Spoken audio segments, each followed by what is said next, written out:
The original innocent gun. So, who can bring Dalmatians into the bar? Edinburgh, Scotland they can. These beautiful grounds of the original abbey hosted a lot of the soldiers during the wars, including William Wallace during the Scottish Wars with the English. Beautiful. And here's part of the old entrances where actually the William Wallace and his men had kind of sought refuge for years after the battles with English.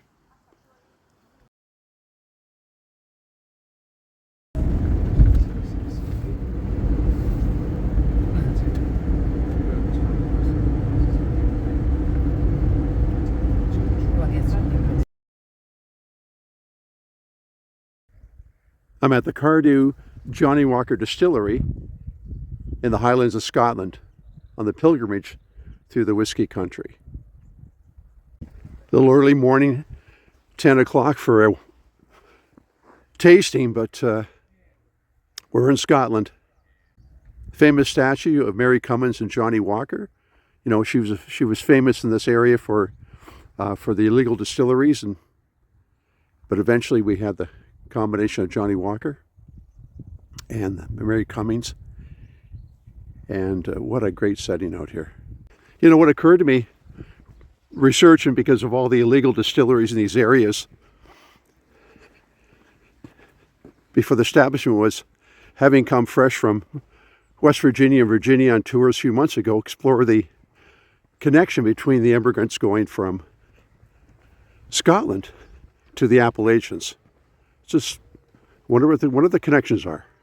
Now, understand the Johnnie Walkers are more of the blended rather than the single malt, but if you're on a pilgrimage to the Highlands of Scotland, this is a must stop. Cardew. Wow, it throws you back hundreds of years here. The distilling room, can you look at the size? They go down another 30 meters. Amazing.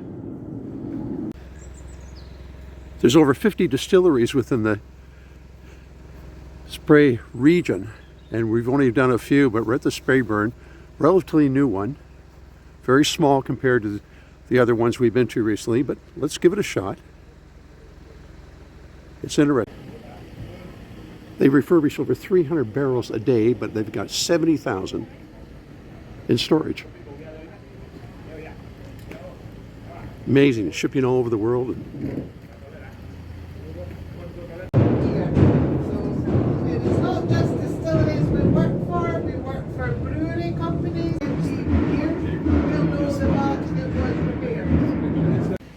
So much care and work goes into the making of the barrels.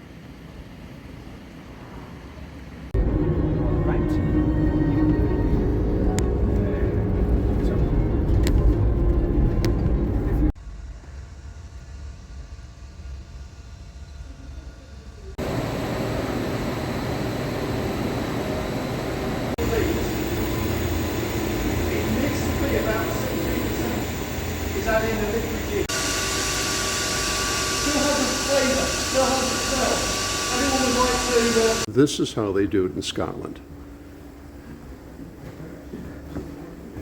All set up for the tasting, waiting for us.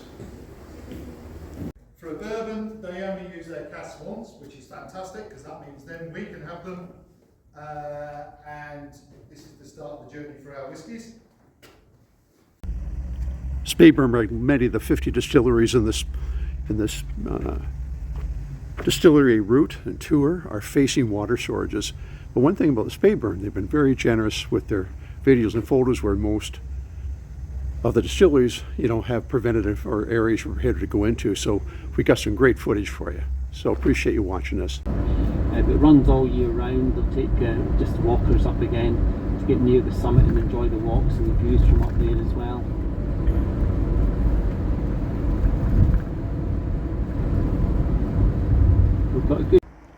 We're at the Dalwhinnie Distillery, one of the smaller distilleries on our tour. And we're going in for a tasting here shortly. Now, they have the advantage of having a kind of an underground spring that they can access, because I did mention that many of the distilleries in the Highlands are facing severe water shortages right now. So we're going in for the tasting.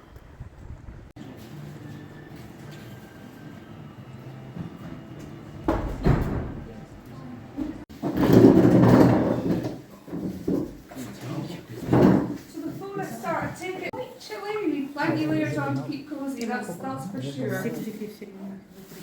So none of our whiskey is peated. Is anyone here big? Well, whiskey tasting at 10 a.m. in the morning. Feels good though. I don't want to get in the habit of doing this, but last 3 days are on the tours, you know, with the whiskey tasting starting early.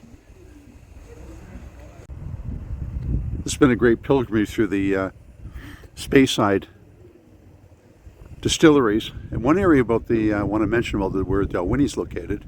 Historically, it's only a few kilometers away from where Bonnie Pinch Charlie had started his Highland uprising in the late 1700s, of course, which ended in disaster. But a lot of history centered in this area of Scotland.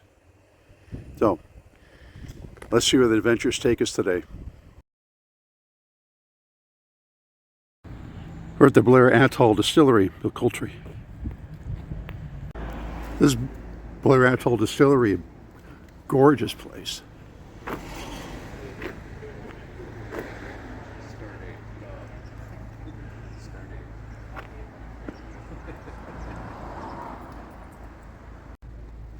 Blair Athol and the Bilcultry region are part of our ancestral area personally, and we'll be making a stop into the where my grandparents were born. But this is another great stop at the Blair Athol Distillery. Look at this.